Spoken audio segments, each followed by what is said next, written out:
Alors, bonjour à toutes et à tous, bienvenue sur Pascal Aquarium Naturel. Aujourd'hui, je suis pas en tongs mais en basket et je faisais mon petit tour pour avoir des ronces et je suis tombé sur ça. Je marchais tranquillement et qu'est-ce que je vois par terre? Je vois ça, tac, des trucs comme ça. Pour ceux qui me suivent déjà depuis la première chaîne, vous savez ce que c'est? C'est des fruits d'aulne en fait. Attends, je vais te poser. Hop. Ça, ce sont des fruits d'aulne. Donc en fait, c'est des arbres, enfin des fruits, hein, enfin des fruits de. Ouais, si on veut, on peut appeler ça un fruit, qui viennent de cet arbre qui s'appelle un aulne, tout simplement. Voilà. Et là, tu te dis, mais quel est l'intérêt? Pourquoi tu nous parles de fruits d'aulne? Et bien, vous allez le savoir. Qu'est-ce qu'on en a à faire de ces petites pommes de pin? Alors, il ne faut vraiment pas les confondre avec d'autres, mais là, c'est vraiment, je vous laisse bien observer. Regardez, hop. Quand vous voyez ça, c'est trop bien. Prenez-les. En fait, ça va vous, c'est pour l'eau de votre aquarium. En fait, ça a des vertus, énormément de vertus. Alors la première, ça va avoir une vertu, comment dire, désinfectante.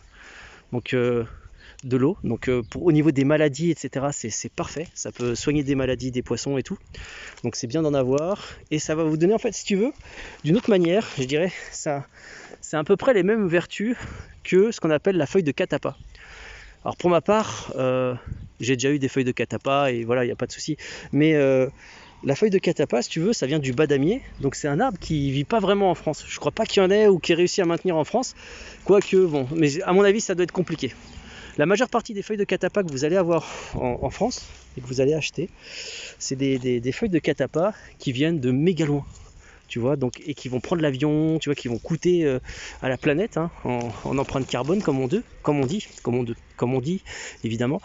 Et du coup, donc il y a un problème écologique, j'ai envie de te dire à ça. Je vois pas, c'est un peu comme pourquoi faire venir des produits de loin alors que tu peux en avoir juste à côté, quoi, tu vois.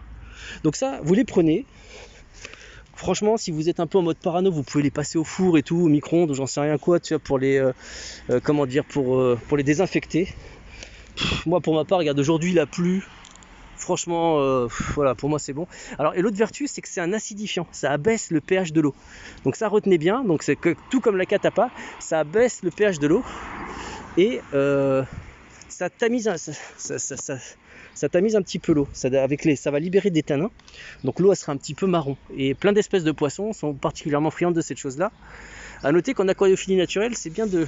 Après, c'est mon point de vue. Hein, si les espèces animales que vous avez et végétales. Attends, je sais de choper celui-là.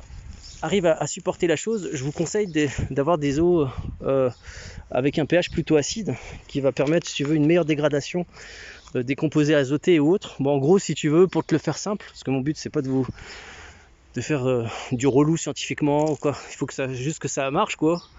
En gros, si tu veux, ça va te rendre ton eau plus acide et du coup ça dégradera plus facilement toutes les matières organiques. Donc en gros tous les déchets des poissons, les plantes, tous les déchets tout court, hein, c'est-à-dire les plantes, une feuille morte une feuille morte qui tombe, je sais pas moi, un poisson qui tombe, une écaille de poisson qui tombe, j'en sais rien, je vous dis ça.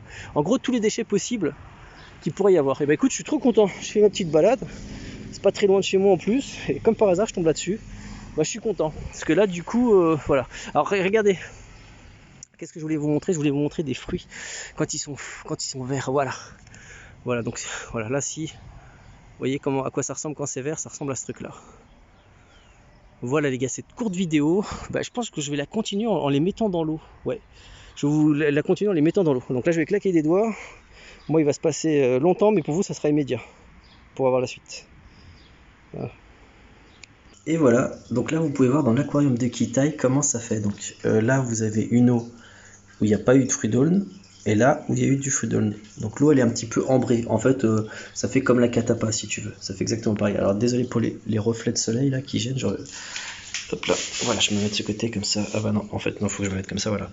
Là vous pouvez voir, donc l'eau elle est un petit peu marron, tu vois. Donc elle est pas sale, c'est comme ça. Là elle est translucide et là elle est un petit peu marron, voilà. Et le sol c'est le même, hein, tu vois. Donc là vous pouvez vraiment voir une différence. Et donc voilà, donc ainsi le pH est plus acide et du coup adapté à un autre type de faune, voilà. Donc moi c'est vraiment quelque chose que je vous recommande, donc d'utiliser des fruits d'aulne. Vous avez vu, ça fait exactement le même effet que les feuilles de catapa, hein, Kitai, t'aimes bien, hein? Ok, donc je me suis rendu compte au montage que il y avait un élément que j'ai omis de vous omettre. Donc en fait, tu mets ton Freedoln dans ton bac. Alors au début, il va flotter.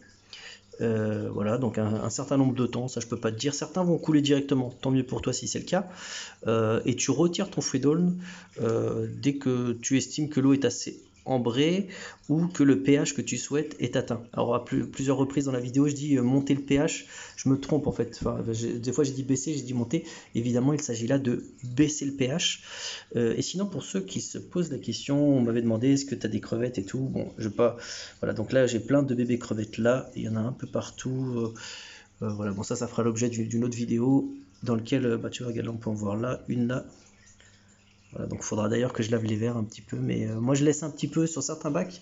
Certains me disent ouais t'as des algues et tout, mais en fait regarde, le bac à écrevisses, t'as des algues, alors qu'il y a plein de bébés écrevisses dedans. Ça peut servir comment dire, de ressources nourricières voilà, pour certaines juvéniles de toutes sortes.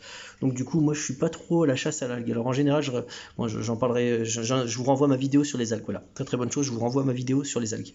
Voilà, voilà, donc là voilà, je pense que j'ai donné tous les éléments nécessaires à l'utilisation du fruit d'eau. Donc vous le baissez, vous le mettez dedans, au début ça va flotter ou ça va couler directement. Dès que l'eau est suffisamment ambrée ou que tu as atteint le pH que tu souhaites, donc tu testes ton eau, dès que le pH a suffisamment baissé, voilà, vous pouvez retirer votre fruit d'eau. De toute façon, la baisse, elle va avoir lieu, mais elle ne sera pas non plus, voilà, tu vas pas baisser de 10, quoi, par exemple. Hein. Si on peut, non, enfin, sachant que le pH neutre il est à 7. Ah bah tenez, regardez justement quand on parle du loup, voici donc une écrevisse qui est née ici. Purée, elle a bien grandi depuis. Hein. Ça grandit trop vite, c'est un truc de fou. Attends, je vais essayer de la choper. Ah non zut, j'ai pas réussi, j'arrive pas à la voir. Si, on la voit là. Bon, on la voit pas très bien, faudrait que je ferme, mais là, on la voit là. Elle a bien grandi. Hein. Là, pour ordre d'idée, je sais pas si tu vois mon doigt. Elle a pas peur, hein, regarde, elle veut s'embrouiller. Hein. Toute mimi. Voilà, allez, je vous dis à bientôt dans d'autres vidéos.